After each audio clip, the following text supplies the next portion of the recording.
Ya, mbola fanamafisana an-trano mikasika n'ity lalam-panorenana ity.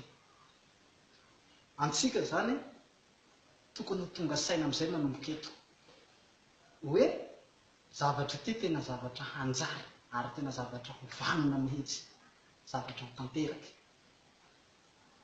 Tokony fa tsy teny intsony ianao zany hoe aza manolofy, aza manao rivingadra. Tsy tokony haverina ao anatin'ny Facebook intsony izay teny izay. Satria ty zavatra ty zany efa mihalalina.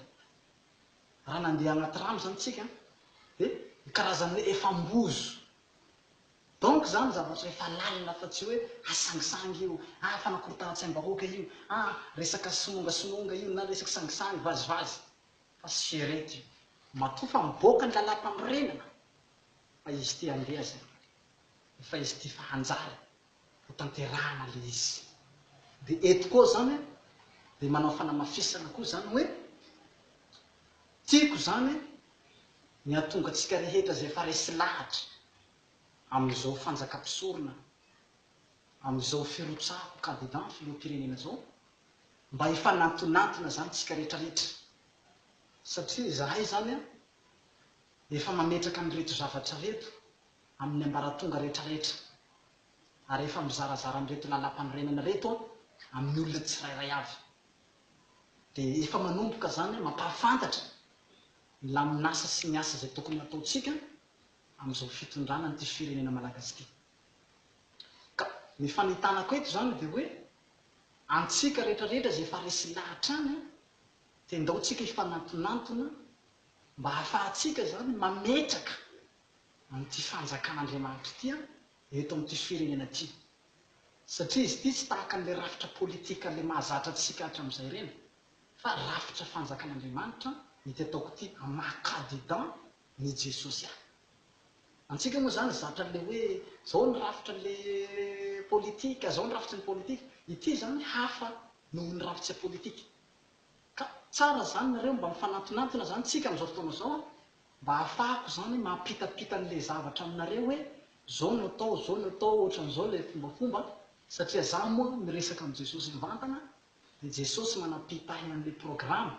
Ohatran'izao no atao, ohatran'izao atao Jesosy, dia ezahako zany izay programa tenenin' Jesosy zay mba hapitapitako aminareo namako koa hoe ohatran'izao ny fitondrana an'ity fanjakana ity.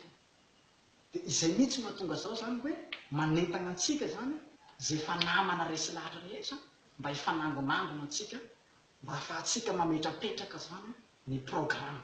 Fa ny rafitra rehetrarehetra zany dia efa anatin'ity lalam-panorenana ity avokoa, ny rafim-pitondrana, ny zavatra hataontsika rehetra, ny fombafomba ny fitondrana rehetrarehetra dia efa anatin'ity lalam-panorenana ity. Ary ity lalam-panorenana ity dia tena matevina be izy ity.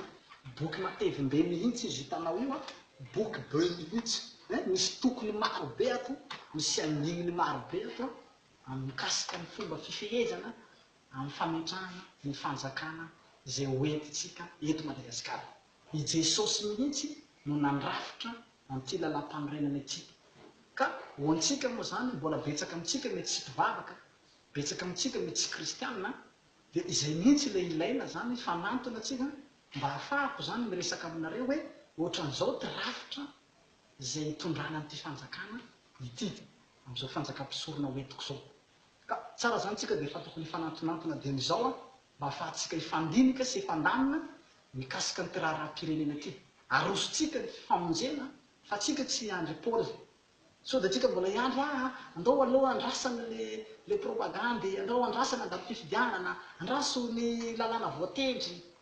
Zaho milaza antsika fa raha hiandry an'izay tsika dia hihamahatra zao firenenantsika zao ary hilentika anatin'ny lavaka. Ka dia mbola tsika manana fotoana zany amin'izao fotoana zao dia ndao tsika zany hiditra amin'ny raharaha ty mba tsy hahafahan'ny firenenantsika hitarazoka na hilentika anaty lavaka.